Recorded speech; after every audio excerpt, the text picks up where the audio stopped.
So this video is about combating anti-Blackness in my life as a Vietnamese person, as an Asian person.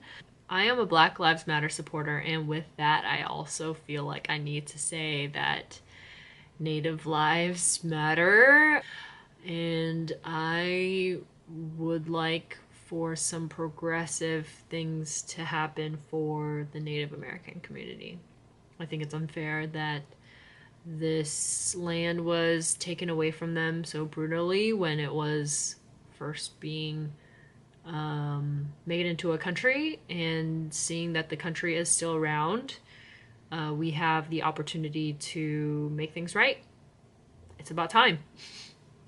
About Black Lives Matter. I have definitely made another video about this topic. I know that I am still racist to some extent now. Race still colors the way that I act around people, and I try my best to unlearn the things that I've learned within my 27 years. It doesn't seem like much, but it seems like I have a lot of unlearning to do.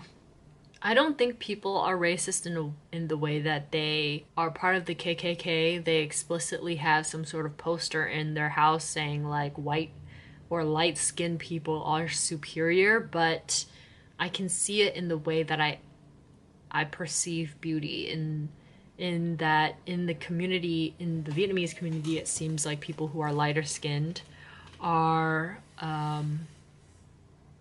prettier.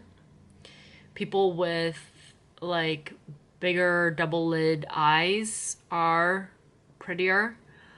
With smaller noses, that's a thing. And I can also see it in, for example, when someone says, I'm not racist, but black people are, this way and that way. If a workplace doesn't have people of color and black people in it, I'm just like, what is going on here? Where I stand right now as a 27-year-old living as a transplant from the Bay Area to Los Angeles as a queer person, I believe that Black Lives Matter.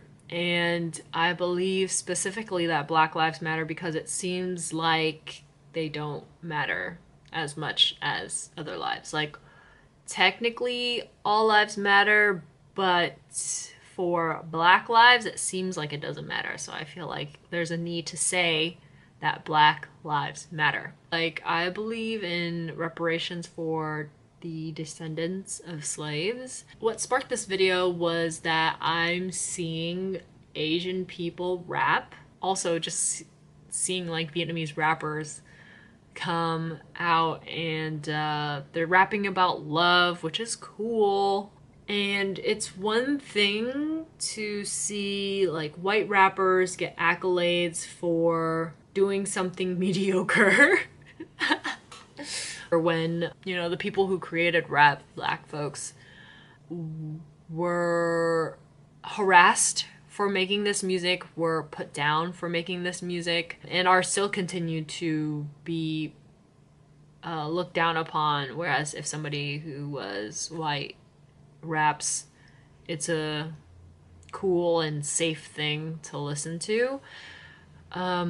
And I'm also I'm looking within myself and my own community and seeing that there are also Asian rappers. And my hope is that these Asian rappers stand up for the rights of darker skinned folks, seeing that the art form that they've chosen and the art form that they're able to share their feelings and profit from were made by darker skinned brothers and sisters for the purpose of expressing themselves and the inequalities that they experienced. Yeah, I would just hate for an Asian rapper to be like, on one hand, they're rapping about whatever they're rapping about, and then on the other hand, they're just like, oh, black people are like this, this, this. That would be really messed up. And I hope that's not happening. That's probably not happening, but if it does happen, then this video is to show where I stand on that topic. I consider myself a very radical progressive, I think. I wasn't always this way. I don't know. I mean, I wish that the Black Lives Matter movement was around when I was in high school, but I don't think that race politics was really on my mind as much when I was younger, primarily because I didn't understand the deficiencies of my education, like not learning about my own people in school, like not learning that much, I feel, about the Vietnam War from Vietnam's eyes, or just learning about other countries in Asia. There's a lot about the world that I don't know.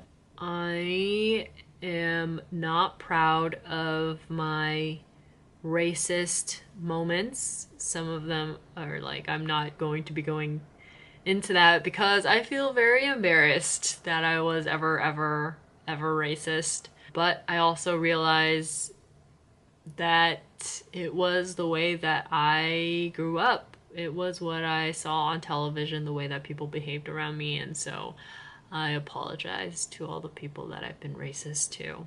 I guess since going to college and going to spaces that have more diversity, not just East Asian Americans who are doing well. So I've educated myself about issues, and I don't think it was, I mean, I've purposely put myself in environments where learning about race and gender is a priority, such as the UC Davis Cross Cultural Center, the Women's Research and Resource Center, and the Student Retention and Recruitment Center, where I learned that students of color face so much difficulty, either being, like for me, a daughter of refugee, daughter of immigrants, daughter of, I was the first in my family to graduate from college. I think that anybody who is looking for ways to educate themselves and are not in college can still do so. I still like learning about what is relevant today, and some YouTubers that I follow are Cat Black, Jackie Aina, and if YouTube is not your thing, then I would recommend, there's a Netflix series called Explained, and one of the episodes explains the racial socioeconomical disparity.